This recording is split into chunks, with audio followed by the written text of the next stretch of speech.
మనం ఈ ప్రపంచంలో ప్రతి వస్తువుకు ఒక పుట్టినరోజు, ఒక చనిపోయే రోజు ఉంటాయని నమ్ముతాం. కానీ మన లోపల ఉన్న ఆత్మకు బర్త్డే లేదు, మరియు డెత్ డే కూడా లేదు.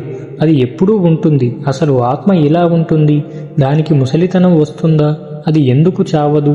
ఈ ప్రశ్నలన్నిటికీ సమాధానమే ఈ అద్భుతమైన శ్లోకం. శ్రీకృష్ణుడు ఈ శ్లోకంలో ఆత్మ స్వభావాన్ని 6 రకాల మార్పులు లేనిదిగా వివరించాడు.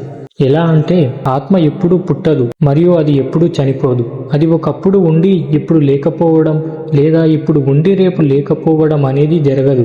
ఇది పుట్టుక లేనిది, ఎల్లప్పుడూ ఉండేది, నాశనం లేనిది మరియు అతి ప్రాచీనమైనది. శరీరాన్ని చంపినా కూడా ఆత్మ చంపబడదు. సాధారణంగా శరీరానికి 6 మార్పులు ఉంటాయి: పుట్టడం, పెరగడం, ఉండటం, మార్పు చెందడం, కృషించిపోవడం మరియు చనిపోవడం. కానీ ఆత్మ ఆ 6 మార్పులకు అతీతమైనది. ఇది కాలానికి కూడా చిక్కదు. అర్జునుడు తన తాత భీష్ముడు, గురువు ద్రోణుడు చనిపోతారని బాధపడుతున్నాడు. కానీ శ్రీకృష్ణుడు చెబుతున్నది ఏంటంటే, నువ్వు చూస్తున్నది కేవలం శరీరాలనే. అవి ఎలాగో ఒక రోజు మట్టిలో కలిసిపోతాయి. కానీ వారి లోపల ఉన్న అసలైన వ్యక్తులు అంటే ఆత్మలు ఎప్పటికీ అలాగే ఉంటారు. వారిని ఎవరూ ఏమీ చేయలేరు. ఈ శ్లోకం మనకు ఇచ్చే గొప్ప పాఠం నిత్యత్వం. నేను చిన్నవాడిని, నేను ఏమీ చేయలేను అని ఎప్పుడూ అనుకోకండి. మీ లోపల ఉన్న ఆత్మ చాలా శక్తివంతమైనది. మీకు అనంతమైన అనుభవం, శక్తి ఉన్నాయి. మనకు అన్నిటికంటే పెద్ద భయం చావు.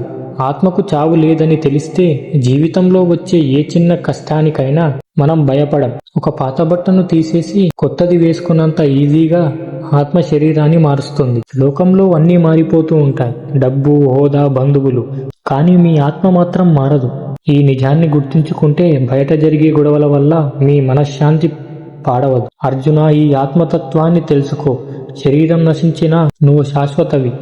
కాబట్టి దుఃఖాన్ని వదిలేసి నీ బాధ్యత వైపు అడుగు వేయి అని కృష్ణుడు మనకు ధైర్యం చెబుతున్నాడు. ఆత్మకు చావు పుట్టుకలు లేవని తెలిసింది.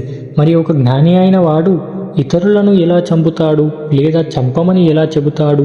ఆత్మకు నాశనం లేదని తెలిసిన వాడు ఎవరిని చంపుతాడు, ఎవరిని చంపిస్తాడు అని కృష్ణుడు ప్రశ్నించే 2వ అధ్యాయం శ్లోకం 21 గురించి మనం తర్వాతి శ్లోకంలో తెలుసుకుందాం. హరే కృష్ణ.